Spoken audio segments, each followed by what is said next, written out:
J'espère que vous allez bien. Ce soir, on se retrouve pour le petit rendez-vous Ligue des Champions de la journée 5, il me semble. Si je suis pas con normalement, journée 5 de Ligue des Champions. On est là pour analyser tous les matchs. Alors, comme je le dis à chaque intro déjà, ici c'est pas Willou, on fait des mini-analyses, ok. Surtout que dans cette journée, il y a eu 40 000 buts. Je sais pas combien il y en a eu. Je crois que ce sera dans la miniature, genre 60, un truc comme ça, 66 je crois. Ou 44, je sais plus.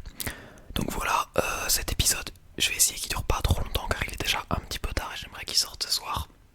Donc objectif 40 minutes max, on espère, on verra si j'ai réussi.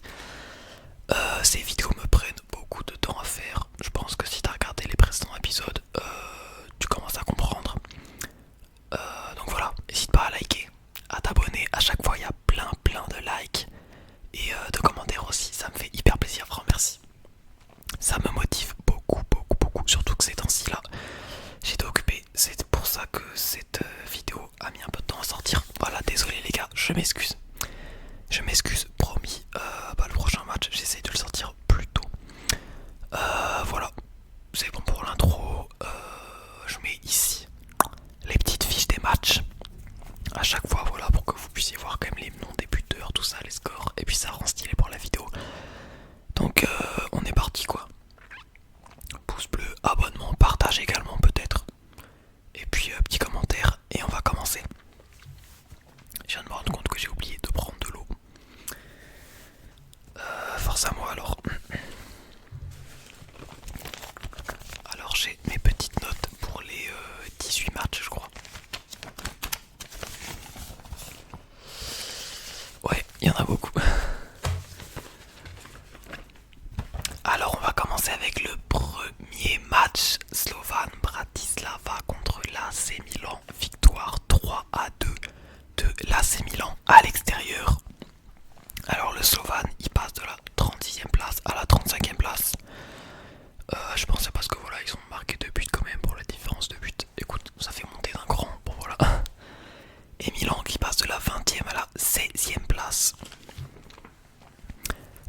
Donc bon, 2-3, mais vous allez voir que le match, c'était pas si serré en vrai. Mais bon, Milan quand même doit faire beaucoup mieux, il y a de la marge de progression.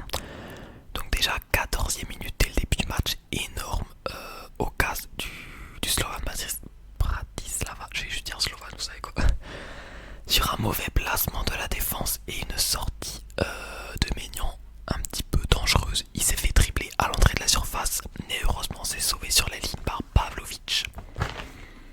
Ensuite à la 20e minute on a une contre-attaque de Milan qui se termine par un but de Pulisic. Il est en forme Pulisic, j'ai l'impression qu'il marque à chaque fois qu'on fait une vidéo. 3 minutes après, coup franc pour Milan. Le coup franc malheureusement se termine en contre-attaque pour le Slovan. Une contre-attaque éclair de Barsegian.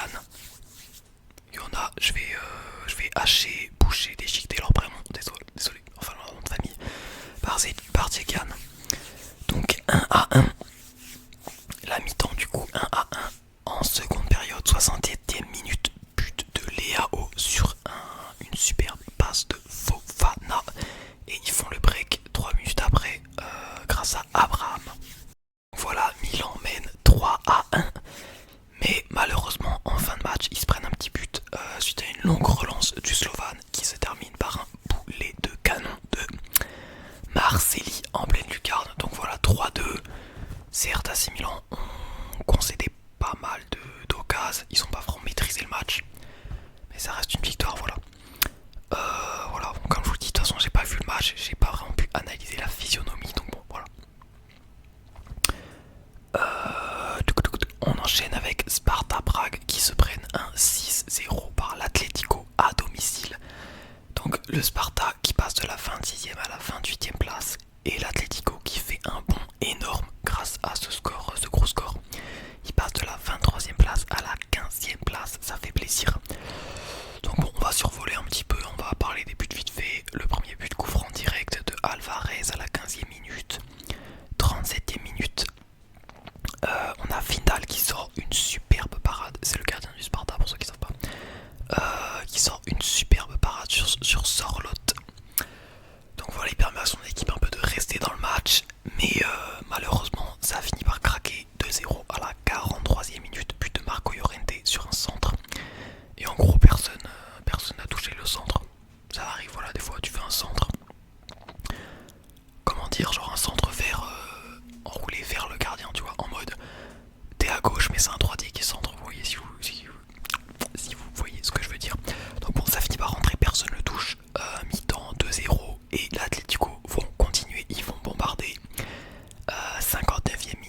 Alvarez, encore une fois, superbe finition. Et puis Griezmann qui venait de rentrer en jeu à la 70e, qui marque à son tour.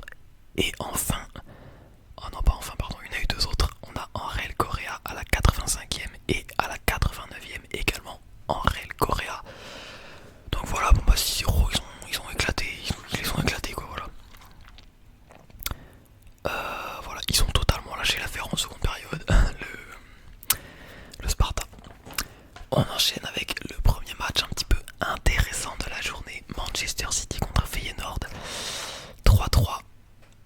Bon, City enchaîne 7 matchs je crois sans victoire. Voilà, ils sont toujours sans leur ballon d'or, hein, sans Rodri. Clairement, il mérite son ballon d'or quand on voit l'influence qu'il a.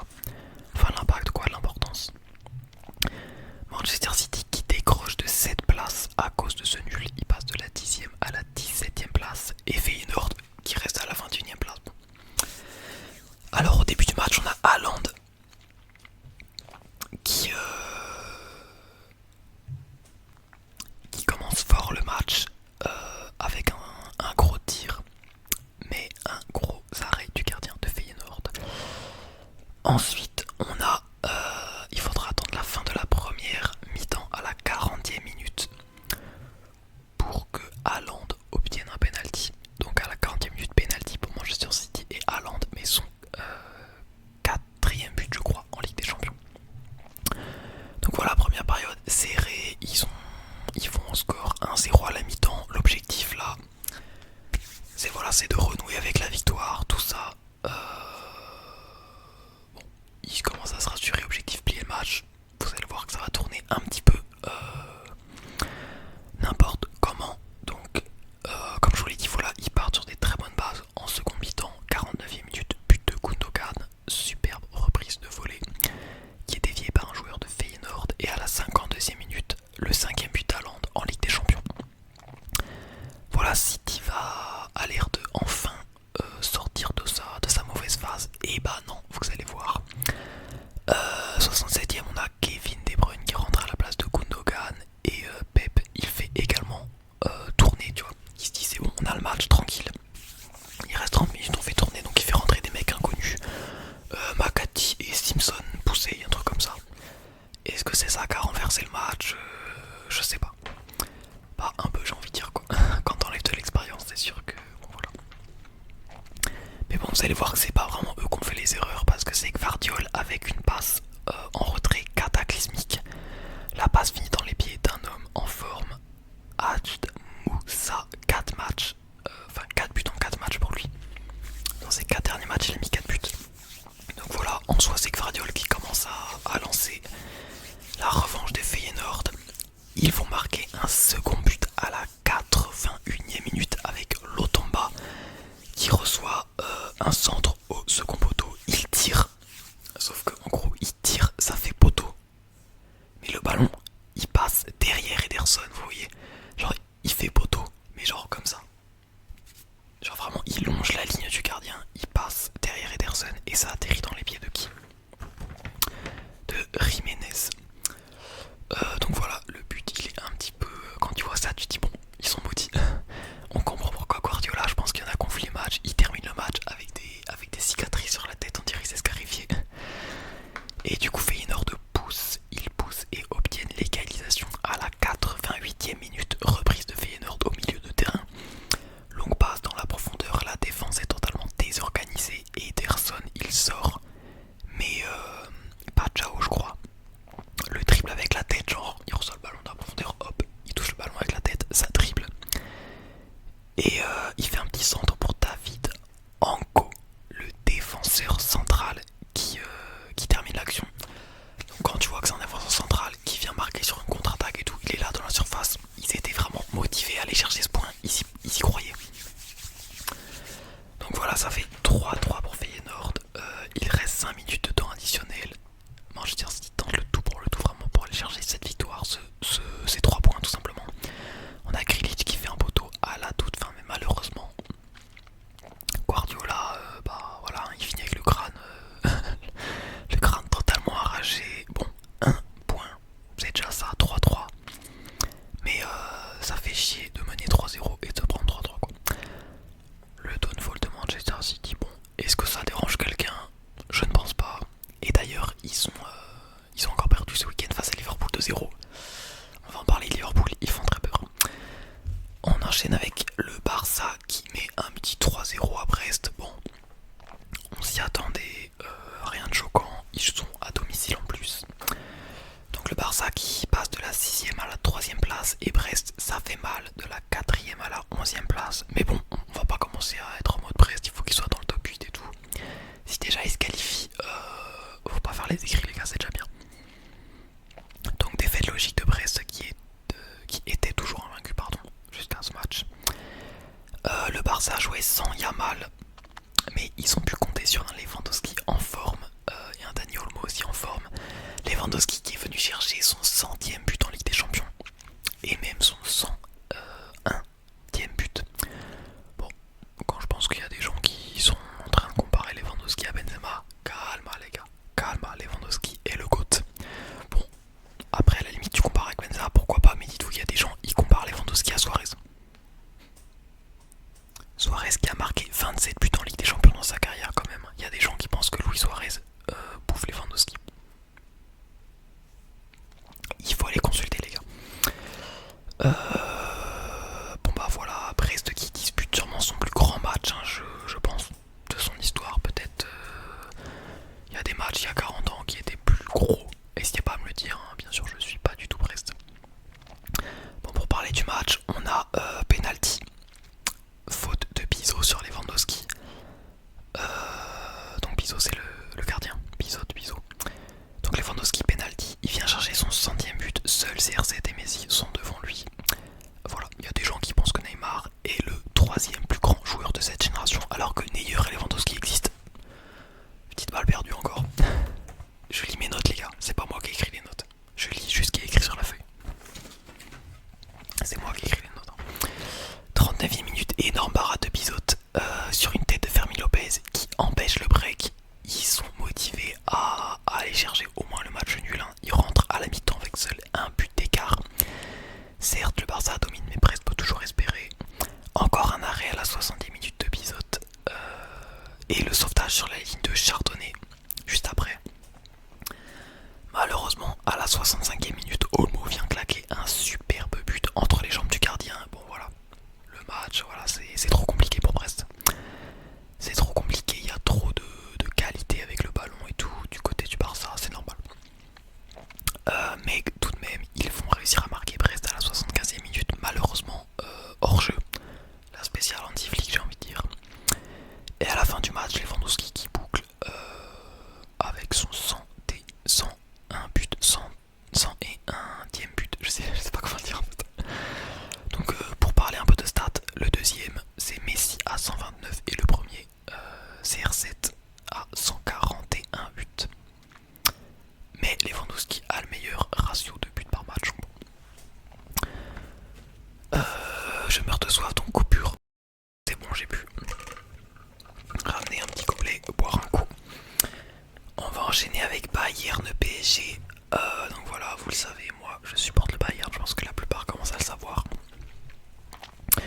Le Bayern qui était quand même favori dans ce match. Donc voilà, victoire un peu logique, j'ai envie de dire, du Bayern. Même si ce match, on va pas se mentir, était un peu... Ça commençait bien, c'était sympa, mais après on s'est vite fait chier quoi. Donc voilà, le PSG continue sa descente plutôt inquiétante. Ils étaient à la 25e place, ils y restent.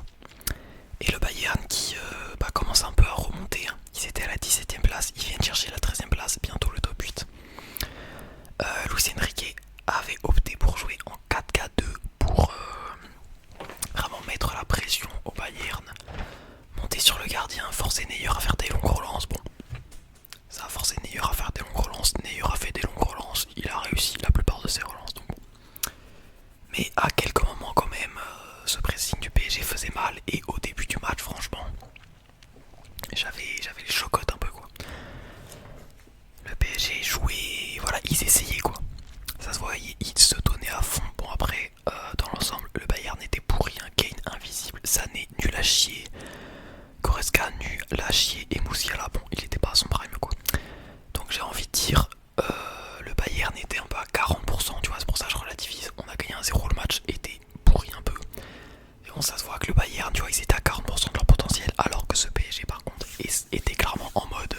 donné tout quoi, ils étaient à 120%. Donc c'est un peu triste à voir pour le PSG. Ils ont pas réussi à chercher même pas le point du match nul. En même temps, vous allez voir comment s'est déroulé le match. Donc c'est Minje qui vient délivrer les Bavarois de la tête. Non pas de la tête mais suite à un corner. Je crois que c'est son premier but en Ligue des Champions. Donc voilà, Kimmich tire au premier poteau. La sortie un peu hasardeuse de Sofonov, je sais plus, qui a été préféré à Donnarumma. Ouais c'est vrai que je l'ai pas dit ça. Bon, on peut comprendre, hein, Donnarumma est dans les pires gardiens de Ligue des Champions, je crois, si tu regardes le domaine statistique. Donc. Et Dembélé, à la 56e minute, se prend un rouge. Alors on va en parler, en gros il avait 2 jaunes. Alors si on a confondu la vidéo de Guilou, je pense que je pense la même chose que lui en fait. Genre ça se voit à l'arbitre. Je vous le dis honnêtement, moi je commence pas à faire le sur. Je vous le dis, l'arbitre il avait Dembélé dans le viseur, mais c'est de la faute à Dembélé un peu. Dembélé au début il s'était pris un jaune pour contestation je crois. Bref, il insultait l'arbitre un peu, il jouerait trop sa gueule en gros. Et après il fait un tacle quand même bien méchant en retard sur Davies. Il y en a qui diront que c'est un peu sévère. Moi je pense qu'il peut y avoir jaune. Mais bon, ça se voit que l'arbitre il a pas hésité quoi. L'arbitre il s'est dit, allez toi tu prends ton jaune, casse-toi du terrain. Bon, en tout cas, après ce carton rouge, le PSG voilà, était plus capable de vraiment mettre la pression au Bayern, quoi, enfin de empêcher le Bayern de poser son jeu. Donc ils ont plutôt subi et joué en contre, quoi. Et bon, ça se voit que le Bayern, ils étaient en mode gestion, genre.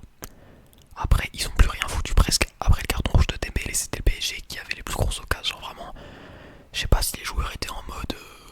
Enfin, ils ont quand même essayé de marquer, tu vois, mais je regarde le Bayern tous les week-ends. On aurait dit c'était en mode allez on va s'économiser pour le match contre Dortmund, le match contre Leverkusen. Donc bon, c'est un peu chiant à voir cette fin de match.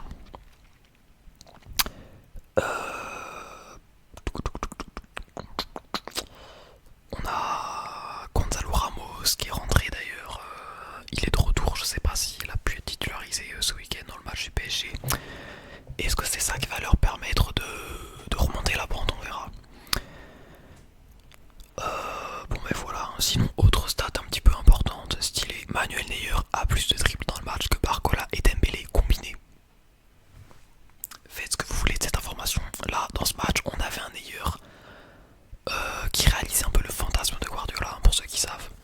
Guardiola qui rêvait de voir Neuer jouer au milieu de terrain. Bon, ils ont essayé de mettre la pression à Neuer, mais après ce carton rouge, Neuer il était clairement en mode bon, je m'emmerde, allez, je monte faire des 1v1 avec les milieux de terrain du PSG.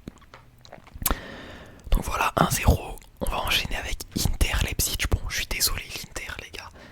Je sais qu'il y a quelqu'un dans les abonnés qui supporte l'Inter. Je suis désolé frérot, l'Inter, à chaque fois c'est chiant de faire des résumés sur eux. Bon là il y a eu 1-0. Encore un match de l'Inter. Voilà où le résumé va être rapide. En même temps ils affrontaient un Leipzig. Du lâcher cette saison, on va pas se mentir. Leipzig cette saison c'est pourri. Ils sont passés de la 32e place à la 34e. Attends mais ils sont derniers en fait. Donc Xavi Simons, quand hésitait à rester à Leipzig, aller au Bayern, retourner au PSG, bon. Force à toi frérot, il fallait venir au Bayern. Et l'Inter qui vient de chercher la 2e place du classement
pas si ça se voit, mais j'ai brodé pour ce résumé. Je me suis dit, bon, allez, on va parler de l'Inter un peu. Je vais dire la même chose en boucle, mais voilà.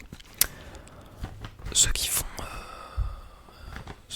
tout simplement des partiels ou des dissertations, voilà, connaissent la strat. Hein. Tu répètes la même chose en boucle, mais tu changes les mots. Bon, bah voilà. C'est ce que je vous ai fait là, les gars, sur l'Inter. On enchaîne avec Young Boys Atalanta, donc 1-6 pour l'Atalanta. Attention Atalanta. Vous pouvez aller en prison pour ce que vous avez fait aux jeunes garçons Young Boys. Hein. Attention.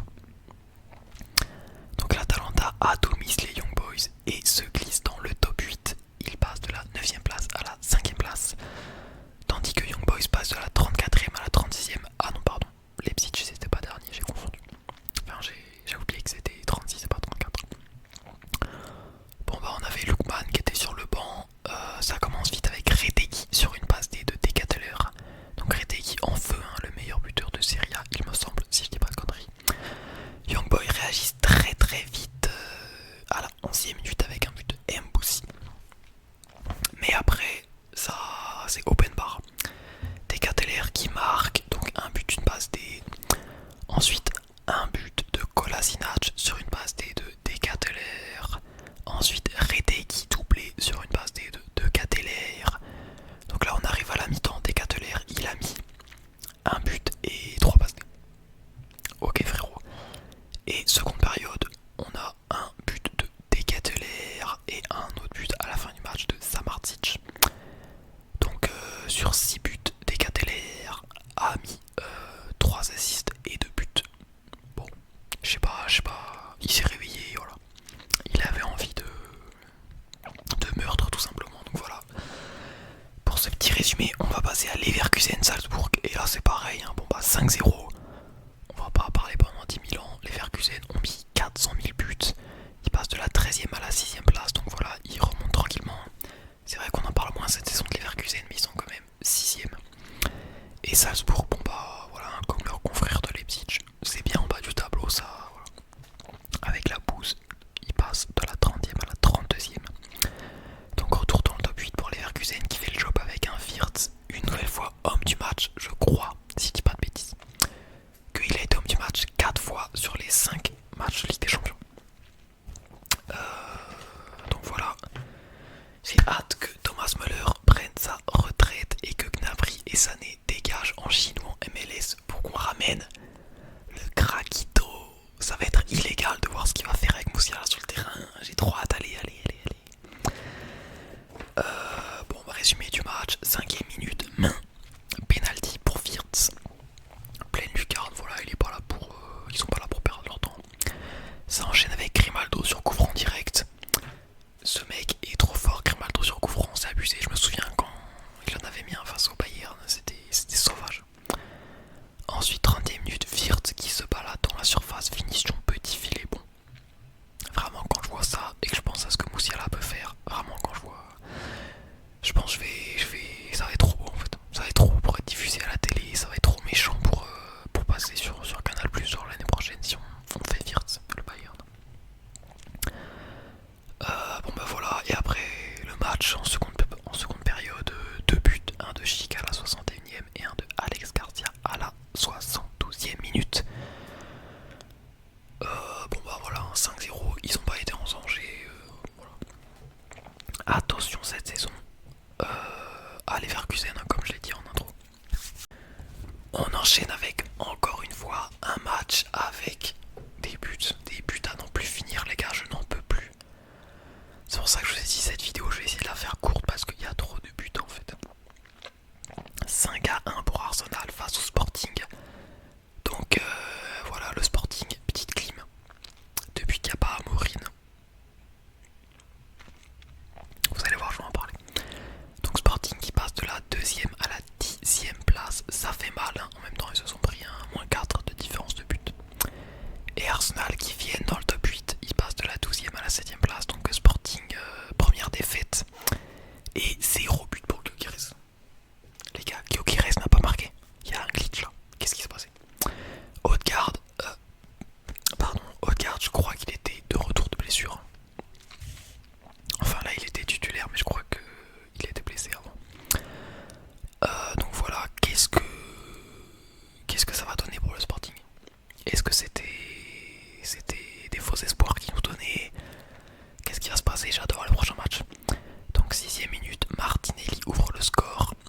Et puis à la 22ème minute, Havertz sur une bonne passe de Saka met le 2-0. Et juste avant la mi-temps, Arsenal vient mettre le 3-0 à la 45ème minute. Sur corner, c'est Gabriel qui vient marquer et le frérot. Qu'est-ce qu'il nous fait le frérot? Il nous fait la célébration de Gyökeres, mais de Wish. Genre qu'est-ce qu'il y a? Le frérot il fait ça. Eh, lâche ça. Lâche ça. On dirait un enfant handicapé qui essaye d'imiter son idole là. Et en plus, je crois que, attendez, face à West Ham, ouais, ce week-end, il a encore marqué, il l'a refait. Frérot, t'es défenseur, commence pas à avoir une célébration. C'est quoi ça? C'est quoi ça? Bon bah voilà, très bonne période de Arsenal qui a mis clairement un stop à Sporting. Mais à la reprise de la seconde mi-temps, peut-être une source d'espoir hein, pour Sporting qui marque un but à la 47ème, but de Inacio. Sporting multiplie les occasions mais se font calmer par un penalty de Saka à la 64ème minute, donc 4-1. Et enfin c'est Trossard à la 82ème minute qui vient achever les Portugais, donc 5-1 à l'extérieur face au Sporting. Franchement, grosse performance de Arsenal. Grosse performance de Arsenal. Et d'ailleurs, le Sporting, ils ont également perdu ce week-end 1-0 face à Santa Clara. Qui connaît? Bon, ils sont quand même quatrième de la Ligue portugaise, donc ils doivent être en forme. Mais voilà. Qu'est-ce que ça va donner sans Amorim? Le prochain match de Sporting, c'est face à Bruges, je crois. Donc on va voir. On enchaîne avec encore un match avec 6 buts marqués. Cette fois-ci, c'est l'Étoile Rouge qui vient en claquer 5 dans la daronne de Stuttgart. 5-1. Stuttgart, la honte de la Bundesliga. Ils font honte. Et devinez qui joue en gardien pour Stuttgart? Nubel. Nubel prêté par le Bayern. Le Bayern qui veut faire jouer Nubel pour l'après-Neuer. Mais oh, c'est bon. Il s'est pris 5 buts par une équipe qui est même pas sur FIFA. Donc l'Étoile Rouge avec ce gros score qui passe de la 35e place à la 31e et Stuttgart qui reste à la 27e place. Ok. Bon, j'ai insulté Nubel, mais la défense c'était clairement ça l'élément faible quoi. Il a quand même fait quelques arrêts. Bon, pourtant c'est Demirovic qui ouvre le score pour Stuttgart dès le début du match à la 4ème minute. Mais Silas revient au score quelques minutes après. Silas qui était prêté par Stuttgart d'ailleurs, donc il a pas célébré, voilà, la spéciale. Je célèbre pas. Mais j'allume quand même le gardien et l'équipe qui m'a prêté, car ils m'ont pas fait confiance, voilà, je pense que ça fait toujours plaisir. Ensuite Demirovic qui revient prendre l'avantage, malheureusement c'est hors jeu.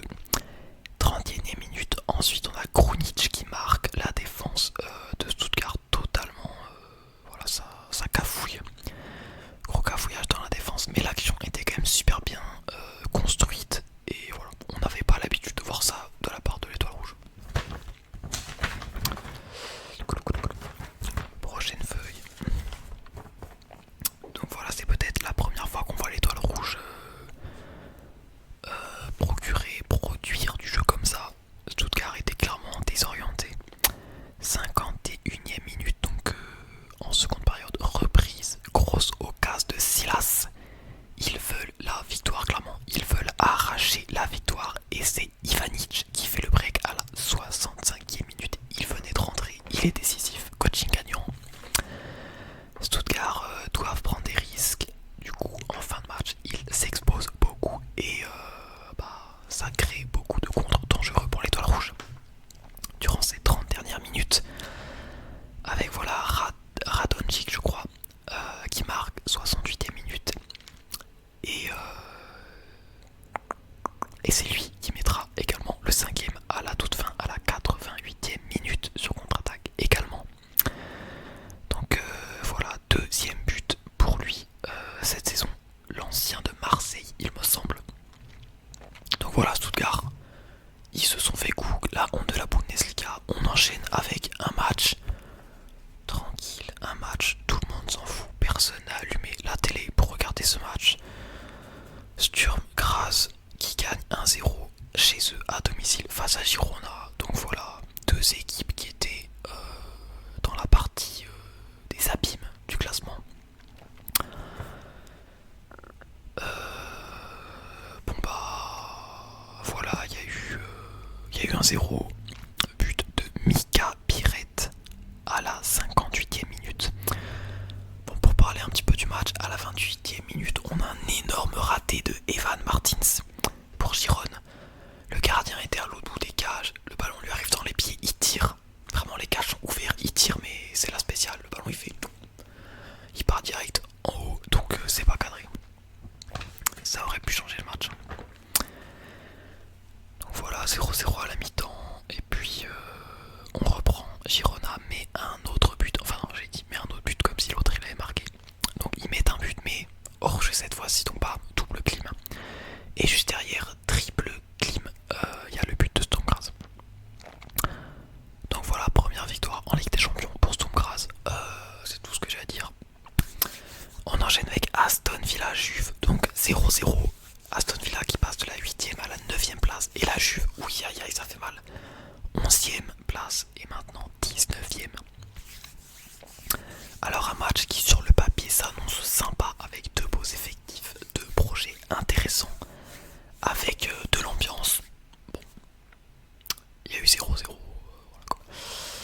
Mais c'était un match vraiment équilibré, 3 tirs cadrés à 2, 45 de possession à 55. En première mi-temps, on a vraiment des énormes occasions pour Aston Villa sur coup de pied arrêté. 0-0 à la mi-temps. Deuxième mi-temps, on a à la 64e minute une énorme occasion sur corner pour la Juve, mais un arrêt sur la ligne de Emiliano Martinez, un arrêt incroyable. Quelques minutes après, Di Gregorio qui sort un arrêt colossal et qui répond directement au portier argentin. Donc voilà, ça se termine 0-0, je vais pas vous faire tous les highlights du match, mais franchement, 0-0, mais un match très très cool. Je pense que ceux qui se sont branchés sur ce match, vous n'avez pas été non plus trop déçus. On a eu des arrêts de fou, des dribbles, des frissons, des grosses patates, vraiment ça se spammait les tirs puissants là. Des contre-attaques de part et d'autre. Donc voilà, à noter aussi que à la toute dernière minute, Aston Villa avait marqué sur coup franc, enfin ensuite un coup franc indirect, mais annulé car il y avait un joueur qui gênait le gardien adverse. Et en vrai, ouais, voilà. Il n'y a pas de scandale.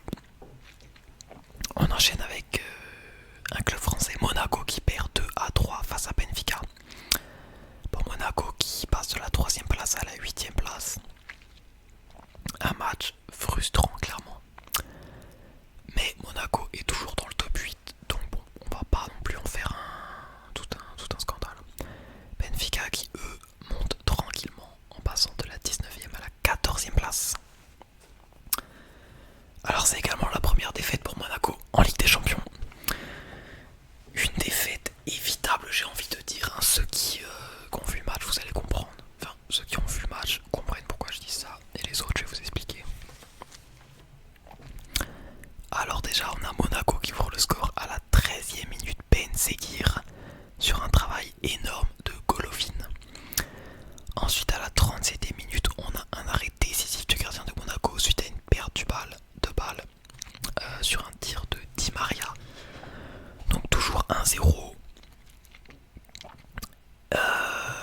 Il rentre à la mi-temps 1-0 et à la 46e minute, juste au début de cette seconde période, on a Embolo qui a deux doigts de faire le break, mais malheureusement il trouve le poteau.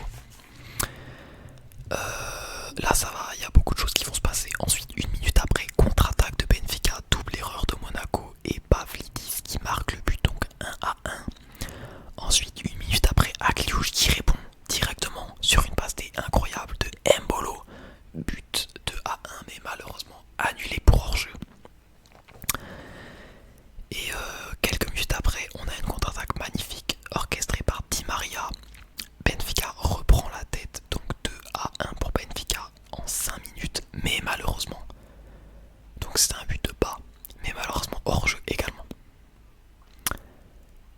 la seconde mi-temps très très mouvementée. Et on a ce carton rouge de Singo qui s'est pris deux jaunes pardon, à la 57e minute. Donc là ça s'annonce mal.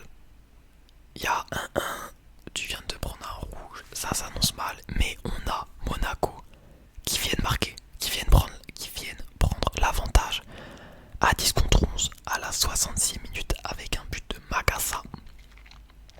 Malheureusement Monaco, ils vont tenter de tenir, mais ça va craquer à la toute fin de match et ils vont se prendre deux buts coup sur coup à la 84e minute par Arthur et à la 88e minute par Amdouni je crois, sur deux passes des de Di Maria également.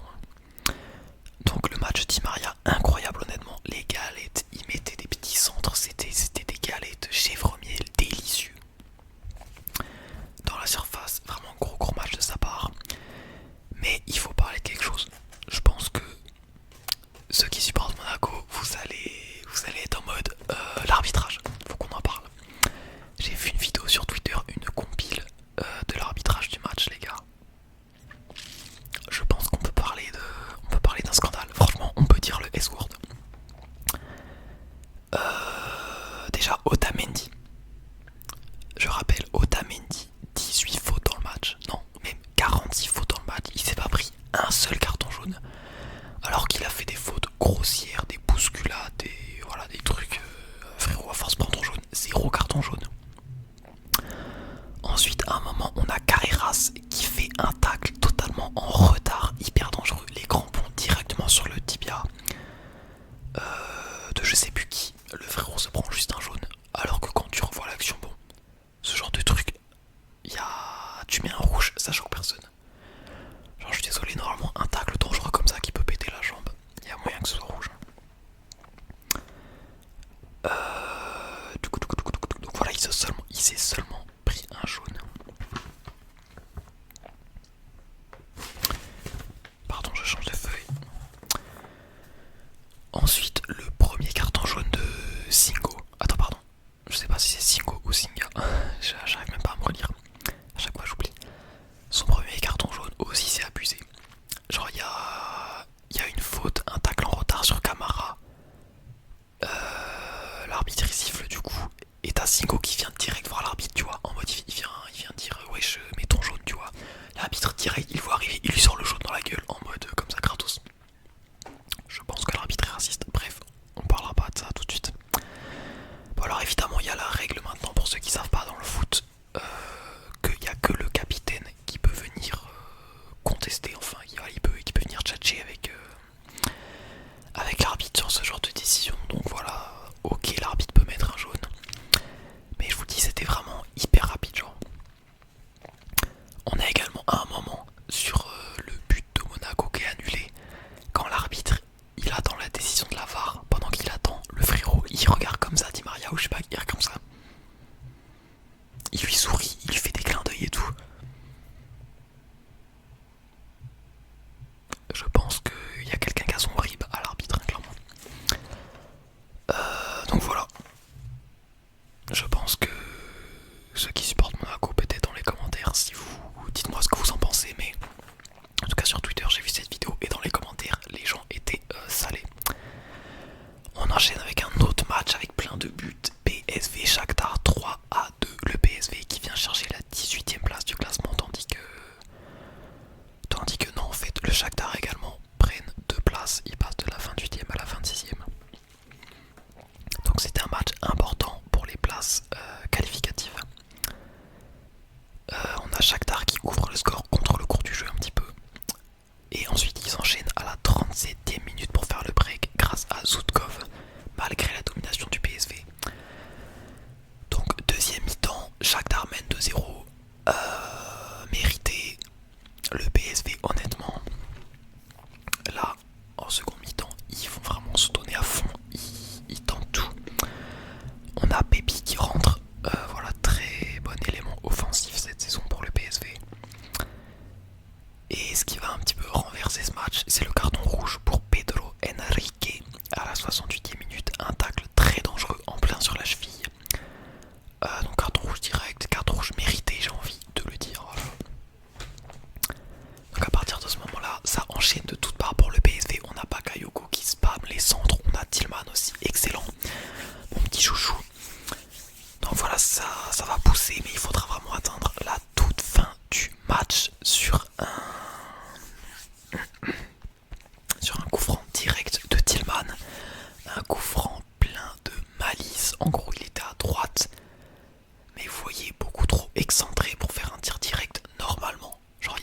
le type dans le mur. Et au lieu de faire un centre, il a tiré au ras du poteau, genre vraiment. Bah voilà, très très malicieux.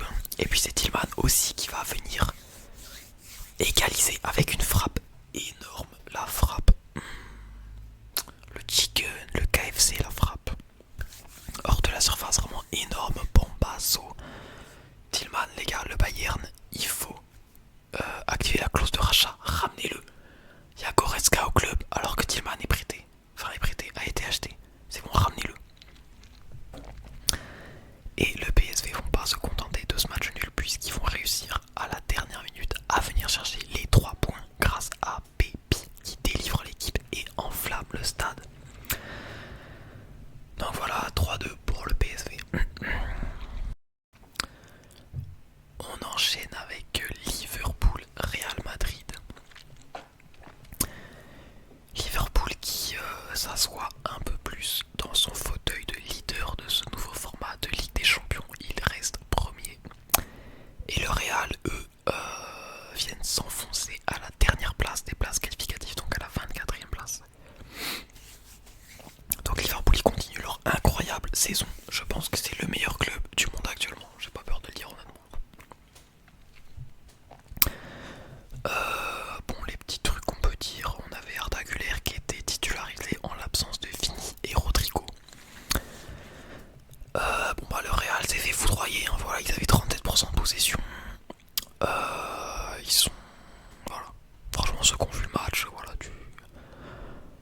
on n'aurait pas dit que c'était le Real quoi, ils se sont fait foudroyer quoi, le match totalement géré par Liverpool, il y avait une classe d'écart. Et ça s'illustre dès les premières minutes, à la 4e minute déjà un sauvetage sur la ligne de Asensio. Raúl Asensio je crois, le jeune défenseur central de 21 ans. Donc il sauve sur sa ligne et empêche l'ouverture du score de Liverpool. Ensuite quelques minutes après, à la 10e minute, on a Raúl Asensio qui est en train de faire de la boxe avec Nunez dans la surface de réparation. Genre c'est un coup de pied arrêté qui s'apprêtait à être tiré. Il commence à s'embrouiller, à se tirer le maillot, le mec le boxe. Bon, il n'y a pas penalty apparemment. On a l'habitude avec le Real Madrid, bref. Bon alors ensuite on a, comme fait un petit peu important, on a une contre-attaque de Mbappé qui part dans la profondeur. Ça s'annonce hyper dangereux, mais on a un tacle salvateur de Connor, je sais plus. Bradley, donc le jeune défenseur droit qui remplaçait Alexander Arnold, blessé je pense. Dans l'ensemble, Liverpool était titanesque honnêtement, mais il y a quand même des individualités qui se sont illustrées, notamment Bradley, Jones, McAllister et Kelleher. Voilà, quand on compare cette équipe de Liverpool qui court partout, qui est vraiment un bon collectif, ah bah l'équipe du Real Madrid, bon, il y a une classe d'écart.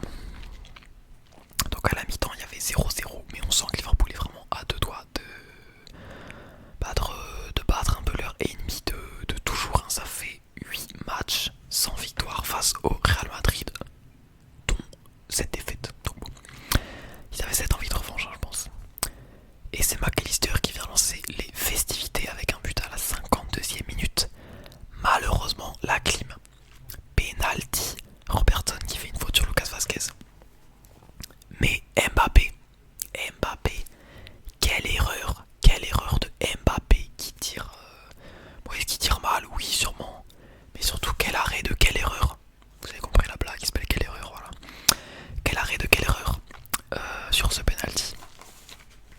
Il vient sauver son équipe, conserver le 1-0. Et quelques minutes après, c'est d'ailleurs Ferland Mendy, qui fait faute sur Salah. Bon, Mendy, le match de merde, il faut en parler honnêtement. Ce mec, il est lavé, il est pourri. Et Salah qui rate totalement son penalty, hyper mal tiré, voilà. Donc duel de flop entre Mbappé et Salah apparemment. Mais heureusement pour Liverpool et heureusement pour le football, j'ai envie de dire, Gakpo vient faire le break à la 75e minute et termine le Real Madrid sur tête, sur corner. Bon, les prochains matchs du Real, c'est contre